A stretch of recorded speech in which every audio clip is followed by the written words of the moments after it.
Siemka, ja jestem Wadacho i witam was w ostatnim podsumowaniu, ostatnim przeglądzie grupy facebookowej w tym roku. Nie wiem, czy jesteście świadomi, ale to jest ostatni przegląd grupy w historii, który będzie miał miejsce w 2025 roku. To jest bezużyteczna statystyka, bo jeśli byście spojrzeli na przykład na, nie wiem, lipiec 2023, to też mógłbym powiedzieć, że to jest ostatni przegląd w historii, który będzie miał miejsce w lipcu 2023. Może lepiej będzie po prostu, jak przejdę do treści. Generalnie moglibyśmy zrobić podsumowanie roku, ale Facebook nie udostępnia mi tutaj możliwości sprawdzenia najpopularniejszych postów w danym roku. Jak widzicie, moje możliwości są bardzo mocno ograniczone, bo mam tutaj po prostu 28 dni. Czekajcie, jest niestandardowe? A mógłbym na przykład zrobić tak, że jest od stycznia 1. Da radę? Nie pamiętam, żeby... Dobra, statystyki mogę zobaczyć, ale posty są z ostatnich 28 dni z największą aktywnością, więc nie jestem w stanie zobaczyć najpopularniejszych postów z całego roku, co jest przykrą sprawą, bo byłoby fajnie zrobić raz na jakiś czas, a w zasadzie raz na rok, podsumowanie roku, no ale nie mam takiej opcji. Powiem to zanim zapomnę, Dorian dobrze mi przypomniał jakiś czas temu, w lutym, tak jak w tym roku już kończącym się, byłoby fajnie zrobić lutowe za kulinaria, czyli miesiąc, w którym jest większy nacisk na wrzucanie postów o charakterystyce kulinarnej, gastronomicznej. Będziecie w lutym mogli wrzucać więcej swoich, znaczy nadal możecie, ale w lutym powiedzmy, że tak jak mówię, będzie na to większy nacisk, więc będzie można zrobić jeden hashtag lutowe za kulinaria. Będziecie mogli się chwalić tym, co tam ugotowaliście. Jeśli macie jakieś umiejętności, to fajnie, jeśli nie, to trudno, możecie pokazać swoją kanapkę. Kuba Dąbrowski pracuje nad custom figurką Adacha i ma nadzieję, że projekt nie legnie w gruzach. Generalnie ja bym powiedział tak, to jest figurka jakiejś innej postaci, prawdopodobnie Vegety, biorąc pod uwagę, że są tutaj ramiona założone na klatce piersiowej, chociaż nie jest on aż taki umięśniony, bym powiedział. Co jest z tą głową? Dlaczego on jest w ruchu? A nie, dobra, jest ruszony. Tak się zastanawiam, czemu głowa ma taką tutaj poświatę, ale Jan Jurkowski zostawił suba i to dobrze, że to zobaczyłem, bo nie było słychać tego. Jan Jurkowski, dziękuję za suba. Jan Jurkowski, Kuba Dąbrowski, niesamowitych widzów mam. Jestem ciekaw, jak tutaj będzie to wyglądać dalej. Kuba, no nie masz chyba dużo roboty. Fryzurę masz, można powiedzieć, z głowy. W przenośni i dosłownie. Także czekam na dalsze postępy, Kuba. Mam nadzieję, że po świętach to zrobisz, bo to oczywiście nie są aż takie to ważne sprawy. Używa istniejących części i je przerabia. No mówię, no raczej nie zrobił tego od zera, ale głowa taka już gotowa, łysa. To jest post bezprecedensowy. Lech Ceran, zresztą przeczytam wam to, zobaczcie co wrzucił. Cześć, tak jak wielu innych chciałbym pochwalić się swoją twórczością związaną z DB. Przychodzę jednak z czymś zgoła innym. Dzisiaj opublikowano publikację, w której znalazł się mój artykuł naukowy dotyczący dubbingu na język macedoński w porównaniu do kilku innych wersji. Udało mi się przy tym przemycić pewne easter eggi dla fanów kanału Adacha. Tekst pisany był blisko rok temu, więc pisany był bez brania pod uwagę kwestii kanoniczności poszczególnych serii. Analiza strategii tłumaczeniowych w macedońskim dubbingu anime Dragon Ball. Macie tutaj możliwość przeczytania tego, jest normalnie link. Ja sobie to zerknąłem na to i nie będę wam, jak widzicie, nawet jest już zapamiętane, że byłem na samym dole, no bo przeczytałem całość. Nie chcę wam tutaj spoilerować treści, ale powiem wam tylko o jednej rzeczy, która bardzo mnie urzekła. Jest tutaj kilka słów na temat fanowskich tworów na samym początku. Pozycje tak zwane, obrazują pozycje tak zwane doujinshi lub fanmangi, bla bla bla. Rysowników japońskich, na przykład Dragon Ball AF autorstwa Toybla, Dragon Ball AF autorstwa Yang Jiego, jak i pochodzących z innych państw, na przykład Dragon Ball Kakumei, będzie dzisiaj o Dragon Ball Kakumei kilka słów, francuskiej grupy składającej się z Darką, z Poison Labo i, no tutaj jest literówka, Rinko, nie Rineko, no i patrzcie to, Dragon Ball X hiszpańskiego rysownika Seblieta i Dragon Ball West brazylijskiego rysownika Felipe Batisty da Cunha. Jeśli ktoś nie pamięta, które to było Dragon Ball West, Wyszukajcie sobie to sami, jeśli nie kojarzycie. Na moim kanale są 2 filmy związane z Dragon Ball West. Ojejku, doceniam ten smaczek. Bardzo dziękuję, Lech. To jest content, tak jak mój brat tutaj napisał. To jest content. Macedoński dubbing. Nie sądziłem, że kiedykolwiek publikacja powstanie na ten temat. Dawid Mrowiec. Panie i panowie, chłopcy i dziewczęta, projekt ścianą. O, to po francusku tutaj Dawid napisał. Projekt ścianą gotowy! Na ścianie to narysował. Mamy Broliego, Ultraego Vegetę, Ultra Instinct Goku i Gohana Bestialskiego. O, istnieje miejsce, na którym mieści się fryzura Gohan Faktycznie. Myślę, że rysowanie na ścianie jest znacznie trudniejsze, bo w razie czego nie można tego wymazać gumką. Więc mimo tego, że twoje rysunki, Dawid, na kartce podobają mi się bardziej, to i tak doceniam fakt, że no nie wiem w jakiej to jest skali w ogóle. Trzeba byłoby zobaczyć jeszcze jakieś zdjęcie poglądowe, jak wygląda, jaka jest wielkość tej ściany, bo jeśli ona jest faktycznie taka duża, a te postacie mają po metr na przykład, no to jest zupełnie inna para kaloszy niż rysowanie czegoś na kartce i możliwość, tak jak mówię, wymazywania tego, dopieszczania najmniejszych szczegółów. Lekki custom figurki Goku. Ja powiem wam, że miałem wątpliwości, jak akceptowałem tego posta, bo z jednej strony wygląda on jak coś pobranego z internetu, z drugiej strony nawet wygląda to jak trochę sztuczna inteligencja, no bo nawet te włoski tutaj świecące są tak podkoloryzowane, jakby to nie było autorskie, ale kurde, no Paweł chyba to zrobił sam. Zwłaszcza biorąc pod uwagę, że tutaj Paula wrzuciła Goku, który jest też tak samo ubrany. Blond włosy chyba lepiej. No zajebiście wygląda ten Goku tutaj, ale jak wyście to zrobili? Stworzyłem takiego, napisał Paweł tutaj w komentarzu, więc no Paweł stworzył coś takiego? Powiem wam, te spodenki, buty, kosmos. Dla mnie to jest mega custom. Oprócz tego, że dobrze to wygląda, to naprawdę trzeba mieć talent, żeby coś takiego zrobić, ale zwróćcie uwagę na to, w jakich w ogóle fajnych pozycjach stoi ten Goku. Tutaj taki zawadiacki, przeciera sobie usta, tutaj zakłada rękawice, które nie ma tak naprawdę, a tutaj to w ogóle się transformuje w jakiegoś Batmana. Jestem pod wrażeniem. Paweł, wierzę ci, Paweł, że coś takiego zrobiłeś sam, także gratuluję ci i proszę o więcej. Siema Zakolaki, dziś narysowałem Gogerota Małpińskiego. Podoba się? Powiem wam tak, na Zakolach jest bardzo dużo rysunków. Mógłbym wam pokazać wszystkie, ale wybieram zawsze kilka. Gdyby nie to, że gość napisał Gogerot Małpiński, prawdopodobnie nie znalazłby się w przeglądzie. Nawet zostawiłem mu komentarz, że jest to koza tak zwana, czyli goat, bo to jest zabawne. Bardzo bawią mnie polskie tłumaczenia, jakby takie na siłę często na polskie, zresztą jeśli oglądacie moje filmy od dłuższego czasu, to wiecie, że uwielbiam takie rzeczy robić. Polskie tłumaczenia nazw, których nawet się często nie powinno tłumaczyć na język polski. Goat przecież to jest skrót, greatest of all time, więc nie można tego tłumaczyć, ale goat po angielsku to też jest koza, więc bawi mnie to, jak w ten sposób się to pisze. Gogerot Małpiński, bardzo ładny. No i tutaj kilka słów na temat Dragon Ball Kakumei za pośrednictwem tego, co tutaj wrzucił pan Mariusz Mario. Zadałem pytanie Tarkousowi pod jego postem na temat Naruto, kiedy wraca Kakumei. Odpisał, że niedługo dostaniemy info. Grupa wie pierwsza.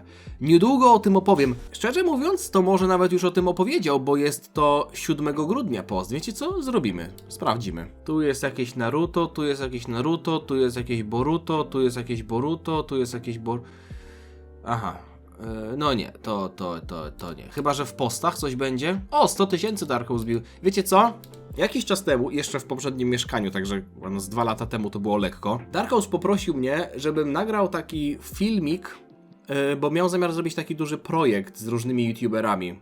No i ja mu ten filmik nagrałem, wysłałem i do tej pory nie ma żadnego znaku na ten temat. Także. Kurde, Naruto? Się przebranżowił na Naruto? Damn. Czy gość już nie lubi Dragon Balla?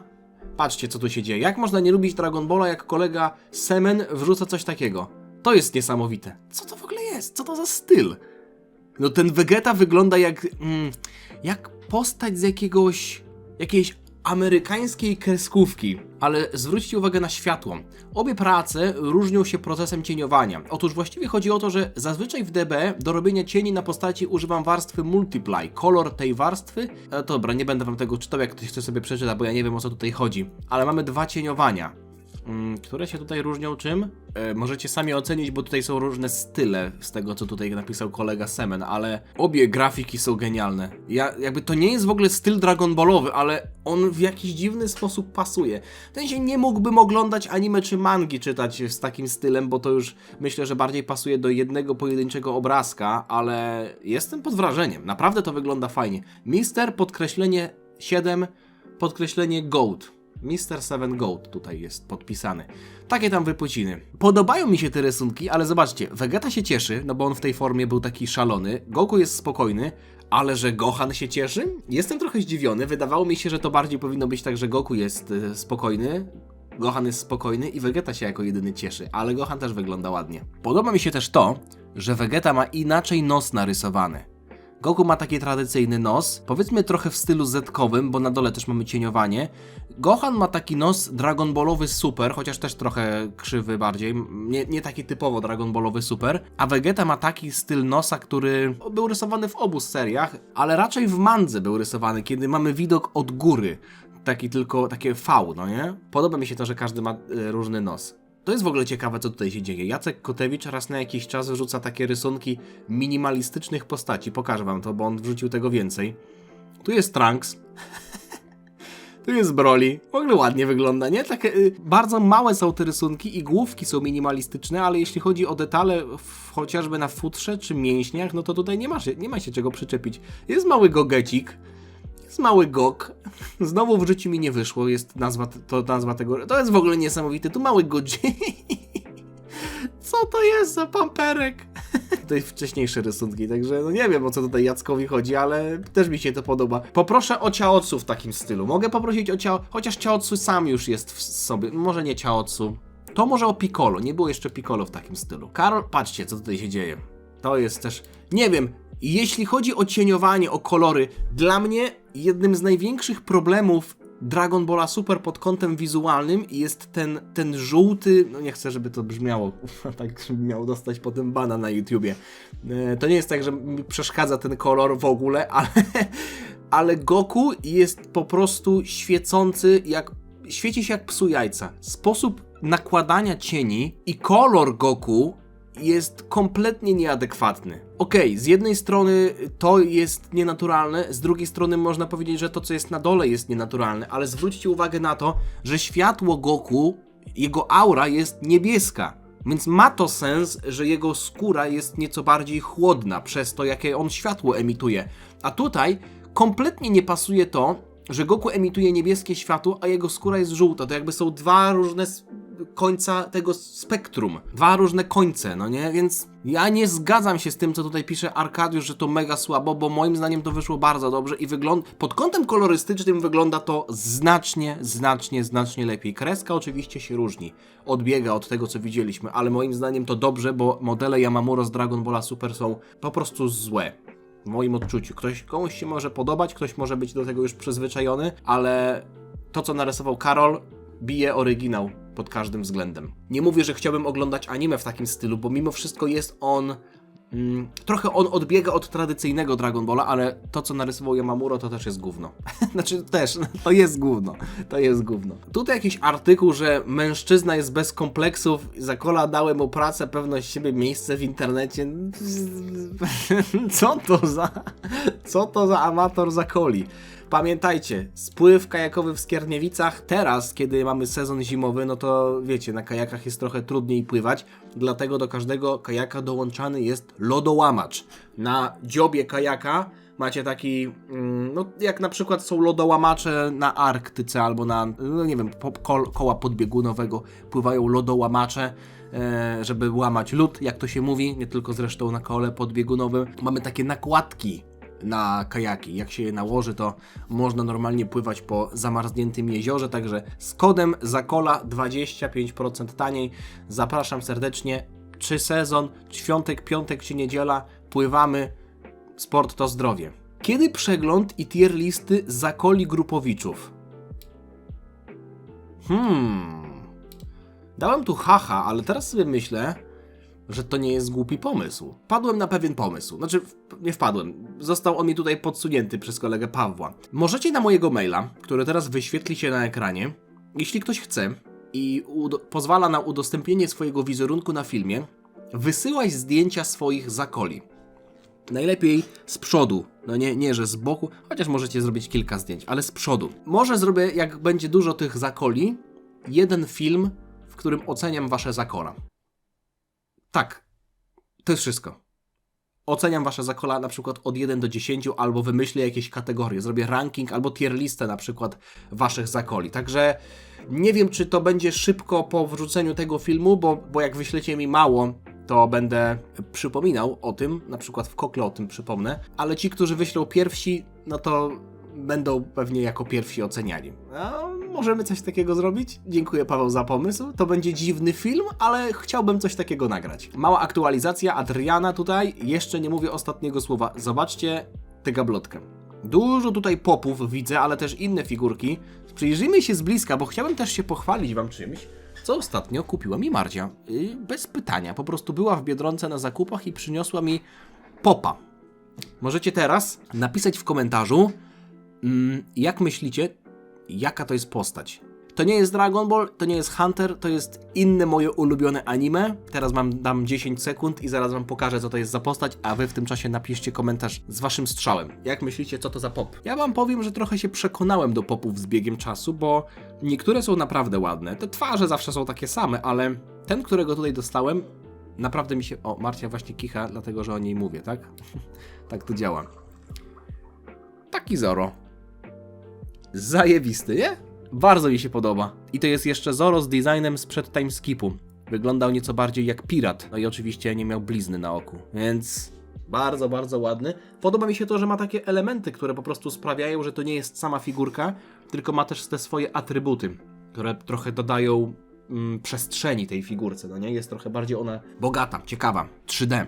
Widzę, że tutaj sporo jest tych popów. Jest Gojo, który puszcza, jak to się nazywało? Purple.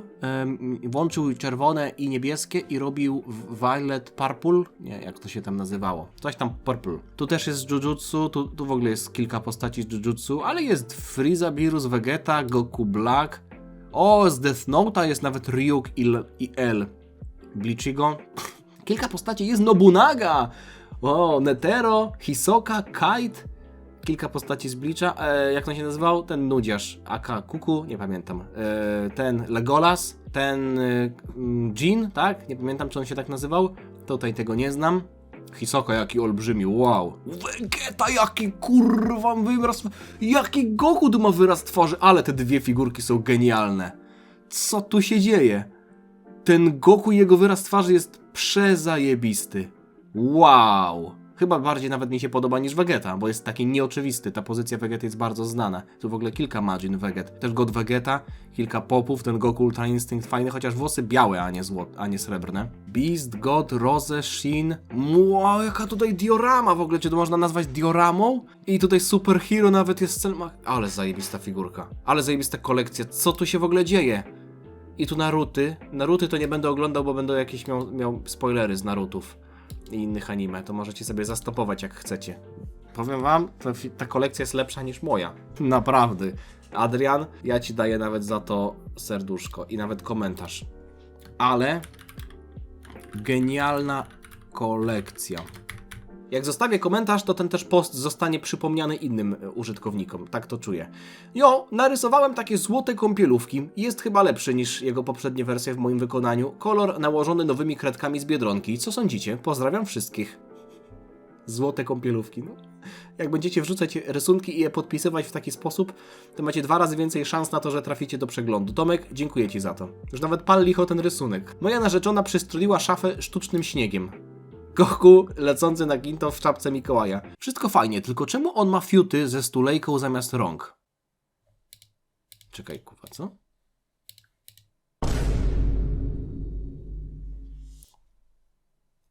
Dzięki, kurwa. No i już tego nie odzobaczę, chociaż ja tam nie żyję, więc ja nie mam z tym problemu, ale jeśli Krzysztof tego nie odzobaczy, czyli mamy taki, powiedzmy, akcent z Dragon Balla Super, bo mamy tutaj hita, nawiązanie do hita. Tak bym to wytłumaczył. Powiem wam jedną rzecz. Marcel, czyli autor kilku, na przykład tego Choppera, który tutaj wisi, i kilku innych artów, które w przeszłości trafiały do mnie, ale też trafiały tutaj na grupę w formie zdjęć, ma swoją wystawę. Zobaczcie na jego pracę. No to jest piękne. Pracę na papierze milimetrowym już wiele razy tutaj wrzucał. No na przykład Avicii. Wy to widzicie? Zobaczcie to, co on tutaj wcześniej w przeszłości wrzucał. Jeśli już zrobiłem reklamę, to zrobię jeszcze kolejną reklamę. To też jest ładne, ale do tego przejdę. Od 3 grudnia do 7 stycznia wystawa, jak widzicie tutaj macie adres we Wrocławiu jego prac. I bardzo bym chciał, żeby ktoś wpadł tam do niego, powiedział, że wpadł nie musi mówić, że wpadł ode mnie, bo to nie jest o tyle ważne, ale chciałbym, żebyście byli tam, weszli. Jest to, rozumiem, że na uniwersytecie, a nie wiem jakim uniwersytecie, ale macie tutaj adres. Przeciąg. Przeciąg to jest imię jednego bohatera, w zasadzie tłumaczenie jednego imienia bohatera z Dragon Balla. Bartek wrzucił coś takiego, nie wiem co to za kobitka, ale bardzo podoba mi się ten rysunek. Chyba najbardziej, wiecie co mi się podoba? Te detale, które są w tle. Na przykład ten zniszczony ekran, tutaj jakiś neon, wiatr wieje, parapet, ona tutaj ma jakieś jest modyfikowana w ogóle genetycznie, fryzurka. Bardzo ładny rysunek. Hej zakolaki, dzisiaj wraz z moją klasą byliśmy na wycieczce w Warszawie, na Złotych Tarasach i chodziliśmy sobie po różnych sklepach z ubraniami, jedzeniem i tak dalej. I ja sobie w pewnym momencie usiadłem na krzesełku w restauracji i jadłem sobie loda, aż tu nagle podchodzi do mnie jakiś starszy pan, na oko miał jakieś 50 lat i poprosił mnie o pieniądze dla swojej chorej córki, czy coś w tym stylu. Nie wiedziałem, czy mówi prawdę, czy nie, więc dałem mu wszystkie moje drobniaki, 2,50, po czym mi podziękował i poszedł w siną dal. Myślicie, że koleś faktycznie miał chorą córkę? Czy to po prostu był jakiś żul, który mnie oskamował na hajs? Komentarze pod tym postem są mile widziane. I te dobre, które mówią, że zrobiłem dobrze, i te złe, które myślą, że to po prostu był jakiś żul. Ja bym powiedział tak. Niezależnie od tego, czy to był człowiek potrzebujący pomocy, czy to był gość, który chciał po prostu wyżulić od ciebie pieniądze, dobrze zrobiłeś. Pokazałeś serce. Nie jesteś biedniejszy o te 2,50, a jeśli by się okazało, że faktycznie ten człowiek potrzebował pomocy, to mu pomogłeś. Oczywiście mogło to tak wyglądać, że jesteś naiwny i dałeś się oskamować, ale na przykład sytuacja, w której ja się dałem oskamować kominiarzom i dopiero po zamknięciu drzwi zorientowałem się, że dałem 5 dych za kalendarz kominiarski jakimś skamerom, bo kominiarze nie roznoszą w ten sposób kalendarzy. Dałem się oskamować w żywe oczy i dosłownie chwilę po tym, jak dałem się oskamować, zorientowałem się, że to było łatwe do wyczytania i raczej byłem zezłaszczony ze względu na swoją głupotę. Ale w przypadku gościa, który chodzi i żebrze, nigdy tak naprawdę nie wiesz. Nigdy nie wiesz. Ja myślę, że 2,50 to nie jest taka duża kwota, żebyś ty musiał za tym płakać, a jeśli miałoby to jakkolwiek mu pomóc, nawet jeśli on miałby za to pić za te pieniądze, to jest jego decyzja. Myślę, że... Zobaczcie, zresztą nieważne. Zobaczcie, co tutaj się dzieje. To jest stworzone w 100% przez sztuczną inteligencję. Oczywiście, wiadomo, nawiązuje to do mangi Dragon Ball Super i raczej zżyna z mangi Dragon Ball Super, ale jeśli weźmiecie pod uwagę, jak te kadry momentami wyglądają autentycznie. Nawet nie chodzi o to, co się na tym dzieje, bo jakby układ paneli i w ogóle co tutaj mamy, ta historia jest dziwna, ale jak patrzę na te postacie, to one nie wyglądają bardzo inaczej, jeśli mogę tak powiedzieć, w porównaniu do tego, co mamy w Dragon Ballu Super. Frieza wygląda normalnie, ale to nie jest tak, jak to Jotaro rysuje Friezę. Mimo wszystko na przykład ten kadr, to jest coś, co mogłoby być w mandze Dragon Ball Super. Tak myślę. Trochę przerażające, ale z drugiej strony uważam, że z tego trzeba korzystać w dobry sposób, a nie się konkretnie bać. Dużo osób wrzucało podsumowania i oczywiście też o tym ostatnio mówiłem w Dubskach, ale jedna rzecz mnie zszokowała, bo tam był gość w Dubskach, który oglądał moich filmów bodajże 1200 albo 1500. Nie chciałem tego wrzucać na miniaturkę, bo mimo tego, że to jest bardzo dużo filmów, to pamiętałem, że jest jeszcze jeden człowiek. Rafał Szwajcer. Jeśli jest ktoś, kto miał więcej, zapomniałem, 2485 filmów. 2,5 tysiąca filmów. Jeśli mielibyśmy to przemnożyć, to patrzcie, 2485 podzielić na 365 to jest 6, praktycznie w zaokrągleniu 7 filmów dziennie. Nie ma tutaj pokazane, ile ja wrzuciłem filmów. Niestety od jakiegoś czasu nie jest pokazane na YouTubie w wyszukiwarce, ile ma się filmów, a gdybym ja miał to zrobić u siebie na kanale, to musiałbym przewinąć do ostatniej strony. Tak, jak przewijam, widzicie, mam tutaj pokazane, że mam tylko 875 filmów i jak przewinę dalej, to ta liczba się zwiększa, więc musiałbym przewinąć do ostatniej strony, więc musiałbym przewinąć ponad 14 lat wrzucania filmów, żeby tutaj to pokazać. Więc generalnie ta liczba, która się tutaj na zewnętrznej stronie, jest taka stronka Social Blade, więc sobie tutaj z niej skorzystałem, wyszukałem się w niej, mam tutaj pokazane, że jest ponad 2,5 tysiąca filmów. Mimo wszystko to nie jest prawda, bo to pokazuje tylko filmy publiczne, a u mnie na kanale jest dużo filmów albo usuniętych, albo prywatnych, więc ja bym powiedział, że jest tych filmów, no nie wiem, prywatnych może jest z 200, dla wspierających jest jeszcze sporo, no to ja bym powiedział, że jest pod 3000 filmów, może nie 3000, ale 2800, 2900, więc to by sugerowało, nawet biorąc pod uwagę, że on tutaj obejrzał 2400, że on obejrzał wszystkie moje filmy w tym roku, no nie? Że on obejrzał wszystkie moje filmy. Bo tu jest napisane, tyle filmów z tego kanału udało Ci się obejrzeć. I już ostatnio się zastanawiałem, czy to działa tak, że jak obejrzysz 2 razy ten sam film, to liczy się jako 2? No nie do końca chyba, bo jest napisane tyle filmów. W domyśle tyle osobnych filmów. Rafał, jeśli tu jesteś, napisz mi proszę, jak to jest? Czy obejrzałeś naprawdę wszystkie filmy na moim kanale w tym roku? Bo jeśli tak, myślę, że powinienem Ci coś sprezentować. Myślę, że powinienem załatwić Ci jakiś prezent, wysłać Ci jakąś paczkę. Rafał Szwajcer. Nie chcę tutaj pokazywać Twojego profilu, bo nie wiem, czy sobie życzysz, ale Rafał, żebym wiedział, że to Ty, możesz do mnie napisać na Messengerze. Wow. Tym akcentem kończę dzisiejszy, w zasadzie tegomiesięczny, używam tego słowa po raz kolejny, przegląd grupy facebookowej. Dziękuję Wam za całą aktywność i w grudniu, i w ubiegającym już roku. Mam nadzieję, że wyślecie mi swoje zakola na... Jeśli jesteście kobietą, to pewnie nie macie zakoli, ale jeśli jesteście kobietą i czujecie się dyskryminowane przez to, że chcę zobaczyć zakola, ja nie powiedziałem, że to muszą być męskie zakola. Mogą być też damskie. Najwyżej dostaniecie po prostu niską ocenę. Ale generalnie dziękuję Wam za całą aktywność. Widzimy się niebawem. Tak się składa, że będziecie mieli filmy każdego dnia do końca roku. Ja oczywiście na Sylwestra, no nie będzie mnie na miejscu, ale filmy będziecie mieli wrzucone, więc będziecie mogli zobaczyć. Nawet nie tyle co 300, nie będzie 365 dni, bo były dni, kiedy był live, ale był też jeden dzień, kiedy wrzuciłem 2 filmy, bo mi się tak po prostu chciało. Także dobra, nie przedłużam. Zostawcie lajka.